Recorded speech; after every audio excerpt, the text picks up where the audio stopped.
Hello dear students, अज असीं करांगे SST ਦੇ ਵਿੱਚ ਨਾਗਰਿਕ ਸ਼ਾਸਤਰ ਦਾ ਲੈਸਨ ਨੰਬਰ 26 ਮੁੱਢਲੇ ਅਧਿਕਾਰ ਅਤੇ ਮਨੁੱਖੀ ਅਧਿਕਾਰਾਂ ਵਜੋਂ ਮੁੱਢਲੇ ਕਰਤੱਵ ਵਿੱਚ ਇਸ ਲੈਸਨ ਦਾ ਕਰਾਂਗੇ ਅਸੀਂ ਸੈਕਿੰਡ ਪਾਰਟ।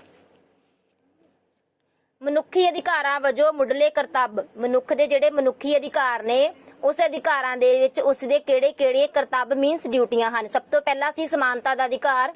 मुढ़ला अधिकार समानता का अधिकार है। इस अधिकार अनुसार सारे व्यक्ति कानून के सामने बराबर समझे जाते हैं।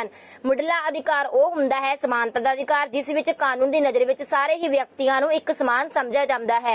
कानून की नज़र विच ऊंच नीच, गरीब अमीर, रंग, नस्ल, जात, जन्म आदि के आधार पर कोई भी भेदभाव नहीं किया जाता ते ना ही किसी नाल कोई छूत छात का वितकरा किया जाता है। नागरिक नाल रंग, नस्ल आदि लिंग के आधार पर कोई भी वितकरा नहीं किया जाता। साडा फर्ज ये बनता है कि जदों कानून सानू बराबर मानता है तो असीं भी किसी व्यक्ति नाल कोई भी वितकरा ना करिए, सबनू एक समान समझिए। नेक्स्ट है सेकंड पॉइंट, स्वतंत्रता का अधिकार। नागरिक का दूजा मुढ़ला अधिकार स्वतंत्रता का अधिकार है। इस राही सानू कई स्वतंत्रतावां मिलदियां हन, जिवें कि सानू समानता का अधिकार दिता गया, उसी तरह सानू स्वतंत्रता का अधिकार दिता है कि जिवें कि असीं अपना भाषण दे सकदे हां, अपने विचार दूजे सामने प्रगट कर सकदे हां, घुम्मण फिरन असीं किते भी घुम्मण फिरन जा सकदे हां, किते आउण जाण दी स्वतंत्रता, मतलब कि सानू हर एक काम दे लई फ्रीडम दित्ती जांदी है, आज़ादी दित्ती जांदी है। इन्हां तों इलावा प्रेस दी स्वतंत्रता ते कोई भी धंधा अपनाने स्वतंत्रता का अधिकार प्राप्त है, मतलब कि असी किसी भी प्रेस दे विच अपने जाके विचार प्रगट कर सकते हैं, अपने कोई भी काम शुरू कर सकते हैं, कोई भी काम कर असी कर सकते हैं। इन्हां अधिकारां दे नाल नाल ही साडा ये भी फर्ज बनता है कि जेकर सानू इस प्रकार दी स्वतंत्रतावां मिलियां हम तां असी दूजे दी स्वतंत्रतावां दा भी ख्याल रखिए। सानू इस गल दा भी ध्यान रखना चाहिए कि जेकर सानू ये स्वतंत्रता, सानू ये फ्रीडम, आज़ादी मिली है तां सानू दूसरिਆਂ दी आज़ादी दा भी ध्यान रखना चाहिए है।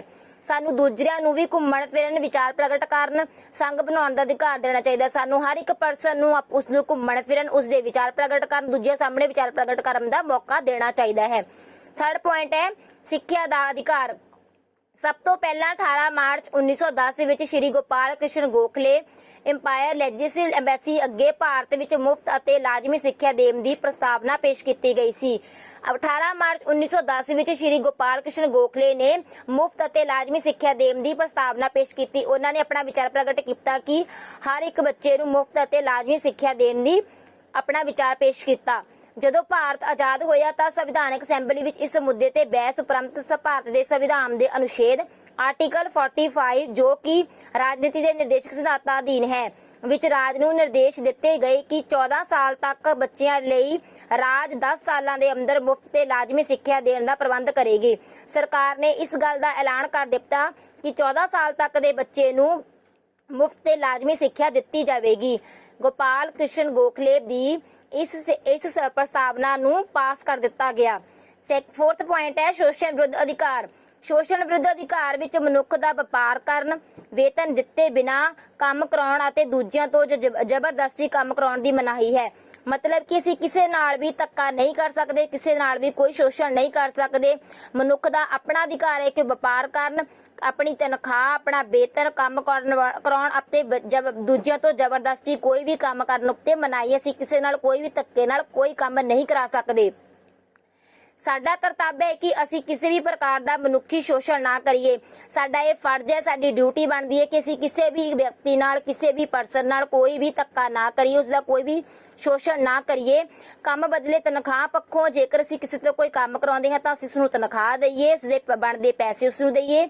काम दे घंटिया पक्षों अते धर्म, नस्ल, जाति, लिंग आदि पक्षों कोई भी वितकरा ना करिए। सानू धर्म, नस्ल, जाति, लिंग दे आदि दे पक्षों कोई भी वितकरा नहीं करना चाहिए, सबनूं एक समान समझना चाहिए है। फिफ्थ पॉइंट है धार्मिक स्वतंत्रता का अधिकार। सब तो पहला अधिकार धर्म का अधिकार है। सब तो महत्वपूर्ण पहला अधिकार यह है कि धर्म का अधिकार। सारे धर्मां नूं बराबर समझना चाहिए है, हर एक धर्म की रिस्पैक्ट करनी चाहिए है। इस अधिकार सब नूं कोई धर्म अपनाउण, मन्नण, प्रचार करन अते अधिकार धार्मिक स्थान बनाउण दे आज़ादी दिंदा है। ये जिहड़ा अधिकार है ये असीं किसी भी धर्म नूं अपना सकते हैं, उसनूं मन सकते हैं, उसका प्रचार कर सकते हैं। असीं धार्मिक स्थान बनाउण दी आज़ादी दिंदे हां कि उसनूं अपना धार्मिक स्थान बना सकता है।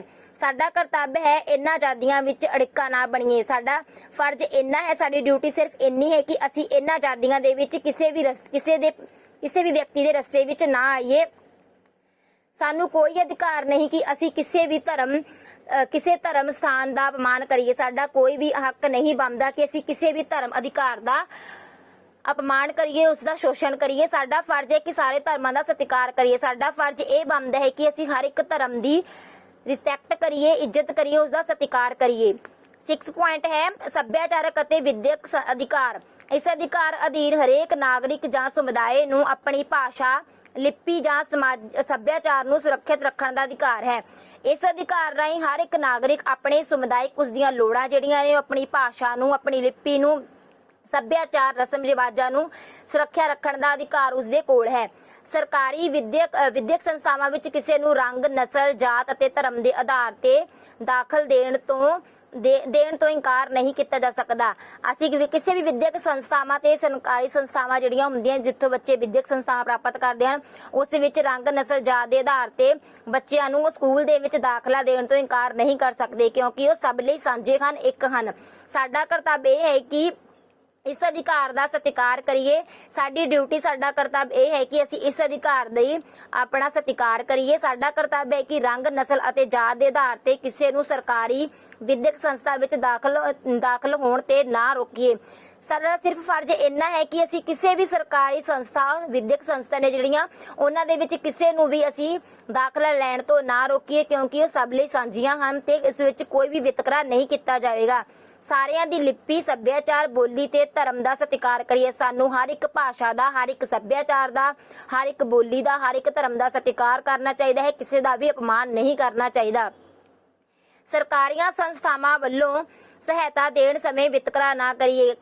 ਜਿਹੜੀਆਂ ਸਰਕਾਰੀ ਸੰਸਥਾਵਾਂ ਹਨ, ਜਿਹੜੀਆਂ ਕਿ ਹਰ ਇੱਕ ਦੇ ਲਈ ਮਹੱਤਵਪੂਰਨ ਹਨ, ਸਭ ਦੇ ਲਈ ਇੰਪੋਰਟੈਂਟ ਹਨ, ਉਹਨਾਂ ਦੇ ਵਿੱਚ ਕੋਈ ਵਿਤਕਰਾ ਨਾ ਕਰੀਏ। ਸਭ ਦੇ ਲਈ ਇੱਕ ਬਰਾਬਰ ਹਨ। ਅੰਤਰਰਾਸ਼ਟਰੀ ਅਤੇ ਰਾਸ਼ਟਰੀ ਕਾਨੂੰਨ ਦਾ ਸਤਿਕਾਰ ਕਰਨਾ ਸਾਡਾ ਸਾਰਿਆਂ ਦਾ ਫਰਜ਼ ਹੈ।